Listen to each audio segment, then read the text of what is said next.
Okay, Assalamualaikum. Okey. Soalan 5.1C ya. Okey, muka surat 32 tingkatan 5. Okey, saya terangkan nombor 1 nombor 1.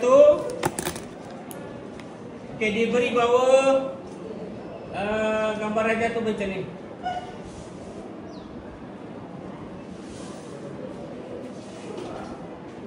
Okey, sini C, sini Jeng Jonjeng, B, C D, sorry E, D dan A. Okey tengok sini. Macam mana kita nak buktikan bahawa segitiga ABC sama dengan kongruan dengan segitiga CDE. Okey. Okey, dia bagi tahu bahawa C adalah titik tengah bagi AD. Jadi ini adalah satu sisinya yang kongruan. Faham?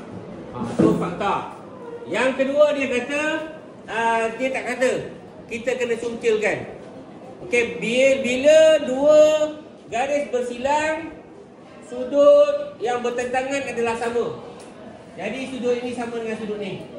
Okey, itu adalah syaratnya yang kedua. Apa syaratnya yang ketiga untuk kongruan?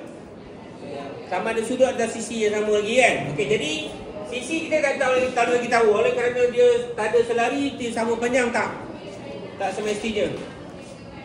Okey. Jadi apa yang semestinya bila ada garis selari, bila ada satu garis memotong, sifat ini, sifat sudut selang-seli. Ataupun kita panggil sudut Zoro, sudut Z. Okey, jadi kita dapat 3 syarat dah. Okey, iaitu yang pertama, sudut BAC sama dengan sudut CDE. Yang kedua, sudut BCA sama dengan sudut DCE. Kamu mesti pandai namakan sudut ya. Kalau kamu dah tahu jawapan dia tapi kamu tulis sudut BCA sama dengan sudut DCE salah C itu mesti yang ni mesti berada di tengah. Yang ni D ni mesti berada di tengah. Yang ni A ni lain lah sebab ini sudut selang-seli. Okey, satu lagi sisinya yang sama ya, yang sepadan yang sama iaitu sisi AC sama dengan CD. Okey, oleh kerana ketiga-tiga sifat ini dipenuhi, iaitu dua sudut dan satu sisi yang kongruan, jadi segitiga ABC dan segitiga CDE adalah kongruan. Nampak tak? Nampak tak? Okey, itu cara kita menjawab soalan. Okey, jangan ada perangan lagi. Okey. Yang ada perangan lagi. Okey, tolong jawab. Tengok Mak. Okey, Dini boleh Dini? Okey. Boleh Alia? Jolo, Adam Haris. Dania, Atikah. Atirah.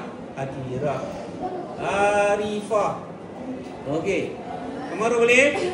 Azri? Tak boleh. Dekat mana Azri? Tak faham apa. Dia mesti. Okey, untuk kongruan dia mesti 3 syarat minimum untuk dipenuhi. Sama ada sisi, 3 sisinya sama. Sama ada 2 sisinya sama, 1 sudut sama boleh. 2 sudut sama, 1 sisi sama boleh. Lepas tu saya suruh salin jadual muka surat 128 tu. Faham? Nampak tak? Ada tak? 2 sudut, 1 sisi ada tak? Nampak? Nampak? Sudut sisi sudut boleh, sudut sisi boleh. Okey, nampak tak? Lepas tu kita boleh buat kesimpulan bahawa segitiga ABC dan segitiga CDE ini adalah kongruan. Faham? Itu cara menjawab kongruan. Boleh Atika? Okey, boleh Okey, tak apa. Kalau macam ni, kamu try buku aktiviti yang sama soalan macam ni. Okey, itu saja. Nanti kita buat latihan lain. Okey.